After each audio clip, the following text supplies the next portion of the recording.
and we're covering Google Scholar as part of the Mysteries of the Library Revealed webinar series. We are recording, so we're ready to go. Perfect.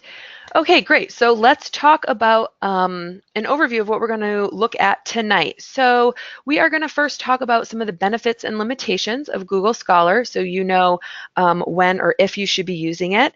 Then we're going to talk about searching Google Scholar. And you can kind of compare that with what you've been doing and see if you're kind of using the best search strategies there. Then afterwards, the second half of the webinar, Taylor is going to go over citation chaining, article alerts, and author profiles. So that is a little bit about what we're going to do tonight. So let's go ahead and get started and talk about the benefits and limitations of Google Scholar. And I thought the best way to do that would be compare Google Scholar to some of the functionality that you have in library databases that you can get through the Walden Library. Now, just like anything, if you think about it, right, benefits, something that can be a benefit can also be a limitation, and that's really can be said for both Google Scholar and library databases, which is why I didn't really organize this specifically by benefits and limitations. So if we were to talk about the scope of Google Scholar, it's large, it's huge. It searches pretty much the entire web and across disciplines. So that means it searches repositories and publishers' websites and other places where they're going to find citations and full text articles and other materials that they consider scholarly. On the other hand, we have library databases. Our library databases are subject-specific collections. So for instance, we'll have collections related to psychology that search primarily psychology journals or psychology videos or possibly psychology books. So know that when you are searching Google Scholar, you're searching a lot more than you are with library databases in that sense. And again, we're going to cover that in a little bit, and I'll show you how that can be both a benefit and a limitation. So Google Scholar isn't really set up to handle complex searches, and our databases are much more suited to that. And so what that means is that we typically refer students to Google Scholar for very specific things. And a lot of that Taylor is going to talk about on the second half of the webinar. Library databases, for instance, are able to handle a very complex research topic, which a lot of our students have, particularly our graduate students. And if you look at the next few lines, these are some of the ways that Google Scholar really isn't able to handle that complexity. In Google Scholar, you can't limit by material type. Again, it's going to search across citations to journals and books and any resource that it considers scholarly. You can't limit to full text, so there's some extra steps you have to do there, and it doesn't limit to peer review. So again, there's some extra steps. Library databases, on the other hand, you can do all of those things. And then citation chaining is actually something we recommend students use Google Scholar for, and Taylor will talk about that because that function is very limited in library databases. And search alerts you can do in both Google Scholar and library databases, so they're a little bit on par there. And then author profiles, Google Scholar is really great about that because authors can put in their own information, and there's lots of different ways you can use that function. And library databases, again, it's kind of limited in that sense. So that's kind of a quick and dirty comparison between the two. On the next couple slides, I'm just going to go over these briefly, and then I'm going to actually show you in Google Scholar what this looks like. So I know that students often will go to Google Scholar because they consider it a little bit easier, a little bit more streamlined than using library databases. And so I thought if our students are going there, we should really cover how you can sort of search by subject or topic most effectively in Google Scholar. So the first thing to keep in mind is just some basic search techniques. Even though Google Scholar and Google itself is meant to search natural language, so if you put a sentence in or something to that effect, it more easily searches it than a database, for instance, but still it will search even better if you break your topic into main ideas. In Google Scholar, and is implied, so you don't have to connect every word with the word and. And then using quotation marks will actually search for a phrase. And I'm going to show you how that looks here in a minute and why you might want to do that. And then I'm going to point out some advanced search options. So let's go ahead and get started, and then we can kind of start decoding the results page and see what all of this looks like in action. So I am at Google Scholar, so you should be able to see that on your end. And actually, I probably should stop here for just a minute. Is there any questions, Taylor, that would help if we address them to the whole group, or no questions so far? No questions so far, Andrea. Okay, great.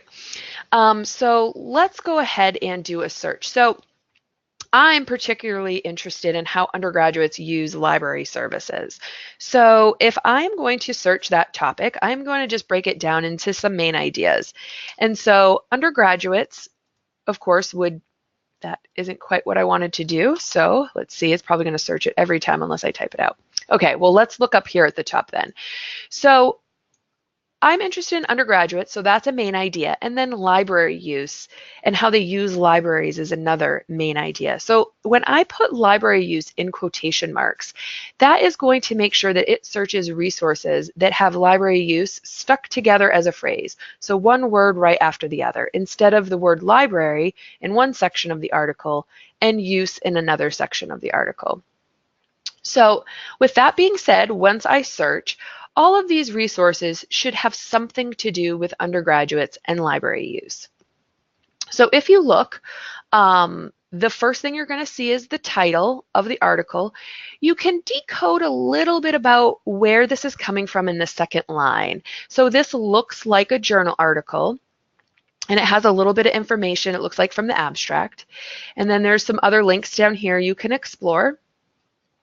You can do some limiting on the side by date. You can sort by date or relevance. And then here in a little bit, Taylor is going to talk about creating alerts. There are some advanced search options that I want to point out that you can experiment with later. The top left 3 bars is the menu option for Google Scholar. If you click on advanced search, it's going to show you how it broke down my search that I put in there. It's going to search with all the words undergraduates and with this exact phrase. So you can also search with the word or, without words, and then by author and a few other options here. But if you've used our library databases, you'll see that there's a lot less options to structure your search here. Okay, so now that we know a little bit about what's going on here on our results page. Oh, and one other thing I should probably point out. When I talked about the scope, you can see up here that there are 13,900 results. If we were to search this same search in a library education database, we're likely to get a couple of hundred, which is a little bit more sort of a doable situation for a lot of students and less overwhelming. So just know that that's really what I mean about scope, is how much it's actually searching. Now let's talk a little bit about full text. Remember we said at the beginning that you can't... Hey, Andrea? Yes. Sorry to interrupt. We have a couple of comments that the font is really small. I don't know if you can enlarge at all. Oh, sure. Yeah, let's see if I can. That actually should do it. So if you're still having some issues with reading the font, go ahead and let Taylor know. I magnified it here a little bit. It looks a lot better, yeah. Perfect. So on the left-hand side, you'll see some links here. Now, this means that you can access the full text for free online through these links. Now, Sometimes you can, sometimes you can't. Sometimes it looks like the full text and you click on it and it is maybe just another a PDF of the abstract or something like that. So you can play around a little bit with this. Sometimes this does bring you to the full text, sometimes it doesn't. But Google Scholar also has another neat feature where it can link to the Walden Library. And when you search in Google Scholar, it will tell you if you can get the full text in the Walden Library as well. So there is a link in the PowerPoint that will guide you through this, but I'm going to show you really quickly what this looks like. So again, if you go over to the top left in the menu and you click on that, it will bring you up some options. And if you go down to the bottom to settings, then it's going to sort of land on this landing page here. On the left-hand side, it will say library links. If you click that, you can type in Walden, and it should bring up Walden University, which is an option right here on the second line. All you need to do is click that box and then click Save. Now you should see that a lot of these also have the Find It Walden link. What's great about this is you'll see the fourth one down, it looks like it's only available in Walden and it's not available online for free. Now, there's more information again in the PowerPoint about what the Find It Walden link does. It will bring you to a database or list of databases that you need to select to then get the full text. So just know there's a few more steps after that. So any questions about finding the full text of an article and how that works in Google Scholar? Okay, so I think we're good on that question. So let's move on to the last thing to kind of know about this results page is that none of the results are telling us whether or not these articles or sources are coming from peer-reviewed journals. Often with assignments and discussions, you will need to use scholarly academic research articles. So that typically means peer review, which is a type of research article. We're not going to go into peer review tonight, but again, there's a link in the PowerPoint to that. But we can't limit to peer review. So there's another step that we need to do when using Google Scholar and searching by subject.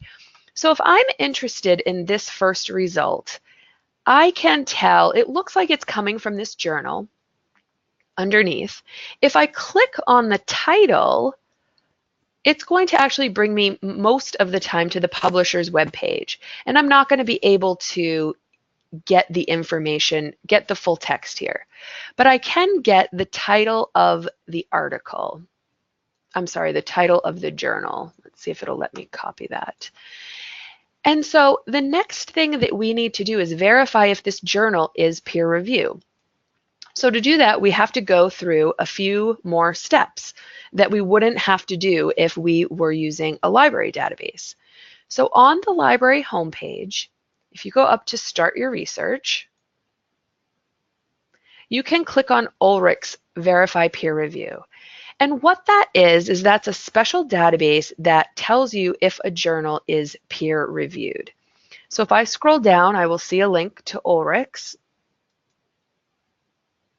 And all I need to do is to type in the journal title, not the article title, the journal title. I'm going to delete that.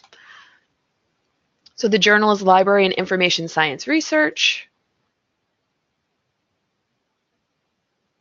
It's going to give me a list of articles. And the ones that on the left-hand side have this little referee jersey mean that this journal is peer-reviewed. So if we were to find a research article in it, we would know that that research article is peer-reviewed. So let me go back to our PowerPoint really quick. So we talked about basic search techniques, using quotation marks, breaking your search into main ideas, decoding the results page, so taking a look at it and understanding what it is that Google is showing you there on the results page. We talked about getting the full text, so linking Walden Library to Google Scholar and some of the full text options, such as Find It Walden. You can get it for free. We also have document delivery service. So if you can't get the article either in the library or in Google Scholar, that's another service that we provide students, and there's a link in the PowerPoint for that as well. And then, of course, the last step is to verify peer review using Ulrich's database. So if you're going to search by subject, there's a few extra steps and a lot more wading through results that you'll have to do compared to library databases. So keep this in mind if you choose to use Google Scholar in this sense. So I am going to pass this over to Taylor so he can talk about citation chaining, alerts, and author profiles. Okay, thanks, Andrea. I'm going to go ahead and show my screen here.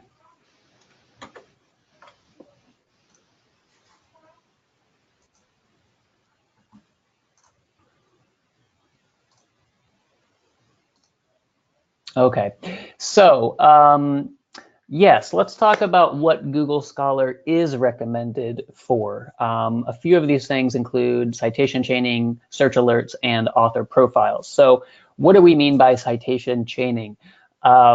Citation chaining means searching backwards and forwards in time for materials that are cited by and also that cite an article or resource that you already have. So it's using the existing literature that you've already found to find more similar literature. One resource will link you to another, which links you to another, and so on and so forth. That's why it's called citation chaining.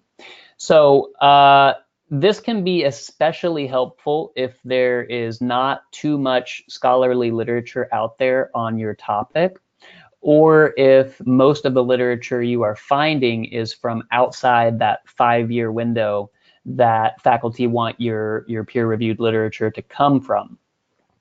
And so sometimes if, depending on your topic, it might help to broaden your date range a bit when you're searching within our databases. So I know a lot of times it's easiest to just limit to the past 5 years, but if you back up just a little bit more to say 2010, you will likely get more results, and it might be beneficial depending on your topic. You can use some of those older results that you do find by doing that to do citation chaining. So the old school method of citation chaining was essentially finding articles or books on your topic, scrolling to the end of the article or to the end of the book, looking at their list of references, marking the ones that seem interesting or promising for your topic, and then going and tracking those down. That's still a useful way to do citation chaining. So I definitely recommend doing that if you have any articles on hand. But now with technology being as prevalent as it is, there are much more convenient ways to do that. So you can do citation chaining to a limited extent in our databases. And that's what I was looking at right before we switched here. I did a very basic search in Political Science Complete, which is an EBSCO database. And you might see things like this. I don't know if this might appear small, but there's this small link under an article that says cited references 35. There's another one that says time cited in this database 4. So you can do citation chaining to a limited extent by clicking on those links, and it's going to show you the other articles in that particular database that have been cited by the article in question or that have cited the article in question. So one takes you backwards, one takes you forwards. However, Google Scholar is really good for this, and the primary advantage here is the scope of its indexing, which Andrea touched on before. It has a record for just about everything out there, but as Andrea also mentioned, it does not provide full text access to anything. Google Scholar itself does not. It just provides links to other organizations that do. So let's see an example of citation chaining. I'm going to go to the library's homepage here. And I'm going to do a search in Thoreau. You can search Thoreau by just typing anything into this main search bar. But I always recommend, especially for advanced level work, clicking on this advanced search link right below that main search box. This will just bring you to an EBSCO style advanced search page, and it gives you a lot more functionality. So I'm going to search for, just do a very basic search for the word policy. I'm going to scroll down. I'm going to check the peer-reviewed box. The full text box is checked. And then I'm going to enter a date range as well. For the purposes of this exercise, I'm going to enter 2010 to 2013. You probably wouldn't want to do that, generally speaking, but I wanted some older articles. Okay, so you can see we're getting close to 1 million results for this search. I'm going to just grab an article. So let's say you did this search and you were looking through your results and you said, result number 2, homelessness research. This article sounds really great. You look at the subject terms down here, you read the abstract, and you want to see other literature related to this article because it is from 2013, again, outside of that 5-year window. So what you can do is simply copy the article title, and then we come over to Google Scholar. And actually, let me back up. I had a question in the questions pane about where to access Google Scholar. You can type into your web browser scholar.google.com. That's one way. You can also, on the library's website, come up here to the Start Your Research link, and you have access to Google Scholar here as well. So I just wanted to mention that. Okay, back to Google Scholar. I'm going to paste in the name of the article we found and search. And that's going to bring back a result. Usually it's only one result, the exact article that you had found previously. When we do this, we have this link down here, cited by link. It says cited by 12. Let me see if I can make this bigger. Cited by 12, and it's hyperlinked. If we click this, it's going to show you all of the other articles indexed by Google Scholar. So all of the other articles that Google Scholar has some record for that have cited the article that we searched for. Okay, so it's a great way to find more recent literature using an older article. Let's back up. There is also a related articles link. Now this isn't not technically citation chaining because the articles that you see when you click here will not have cited the article that we searched for, but this is Google Scholar's algorithm saying, okay, if you're interested in this topic of this article, you'll likely be interested in these articles as well. So that's something to know about. Andrea touched on the validity and the reliability of the links that you see over here. Once you go through the process of linking your Google Scholar in your web browser to Walden Library, you will see these Find It Walden links. Those serve as bridges, and they will take you to the databases in our collection where we have access to the full text of that article. You might also see other options. This particular one I liked because this is coming from the NIH, the National Institute of Health, and it's a .gov URL. So this is important because when we get information from .govs, we know that we can trust that information because it's coming from a reliable source. When you start seeing links over here from .orgs or .coms or .nets, things like that, you need to start doing a bit more research into where the organization that's providing access to this article, who they are, if they have an agenda, so on and so forth. So the rule of thumb is .govs are thumbs up and .edus are usually good to go as well. Okay, so let's go back here. Oh, here we are. Another thing you can do is find information about the author of a particular article. So sometimes you might read an article and want to see other work by that same author. And in these cases, you can use Google Scholar to find author profiles. So you can see right under this article title, we have the list of authors of this particular article. Of the 3 listed here, only 1 is underlined and only 1 is hyperlinked. And that might be something that you encounter. Not necessarily, or not every author will necessarily have their own author profile page in Google Scholar, but for those that are hyperlinked, you can click on them and it'll take you to their author profile page. Here you can learn more about that author and see their other publications by scrolling down. And you'll also get cited by numbers for each of those other publications. And they will be hyperlinked, so you can click on them to view their record as well. So just a note on cited by numbers. They can be indicative of an article's overall importance in their particular field or on that particular topic.